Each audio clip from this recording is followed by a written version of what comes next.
Қазақ шоу-бизнесінде атаңызға айналған Қайрат Нұртастың анасы, белгілі продюсер Гүлзира Айдарбекова туралы бәріміз білеміз.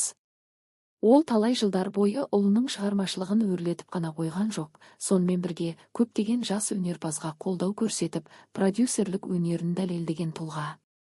Алайда бұл жолы Гүлзира ханым мүлде басқа қырынан танылып отыр. Енді ол сұлулық әлемін бағындырмақ.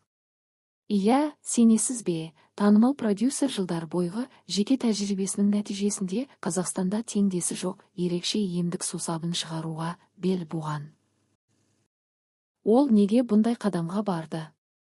Айдарбекованың айтуынша, өз шашының сұлулығын сақтап қалу үшін ол жылдар бойы қыруар қаржы жұмсаған. Қарап тұрсам, осы шашымның ухоженная болып тұру үшін біраз ақша, уақыт, нерв кетті. Неше түрлі брендтерді қолданып көрдім. Бірақ ешқайсы көмектеспеді дейді продюсер. Тіпті кей кездері шаш күтіміне айына 500 мыңнан 1 миллион теңгеге дейін қаражат кеткенін жасырмай айтады. Ойлап қараңызшы, бір жылда бұл бірнеше миллион теңгені құрайды. Дегенмен салған ақшасымен уақыты ақталмаған соң, Гүлзира ханым өз жолын өзі табуға шешім қабылдаған. Әйел болған соң бәріміз әдемі болып жүргіміз келеді. Қолға түскен ақшаны ойланбай сұлулығымызға саламыз. Бірақ салған ақшаң ақталмайды. Міне, сондықтан мен өз тәжірибемді пайдаланып, басқа қыз-келіншектердің уақыты мен қаржысын үнемдеу үшін осындай сусабын шығаруды жөн көрдім дейді ол. Айтуынша, бұл сусабын қарапайым емес, арнайы емдік қасиеті бар табиғи өнім болмақ.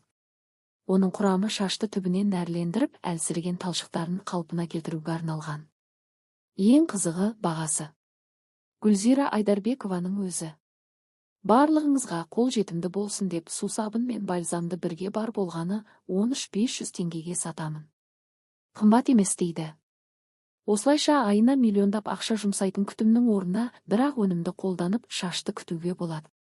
Бұл жаңалық көпшілікті таңғалдырды.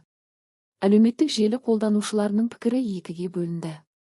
Бірі, миллиондап ақша жұмсауға жағдайымыз жоқ, егер бұл өнім шынымен нәтиже берсе, біз үшін таптырмас дүние болады десе, енді бірі. Тағы да пиардың бір түрі емес пе? Деп күмән келтіруде. Бірақ қалай болғанда да продюсердің жаңа бастамасы жұртты елең еткізгені анық. Өнер әлемінде өзін әлдеқашан дәлелдеген Гүлзира Айдарбекова енді сұлулық индустриясында да табысқа жете ме? Бұл сұрақтың жауабын уақыт көрсетеді. Бірақ бір нәрсе айқын, қазақ әйелдері енді өз шашына күтімді миллиондап ақша шашпай-ақ отандық өнімге сенім артылады.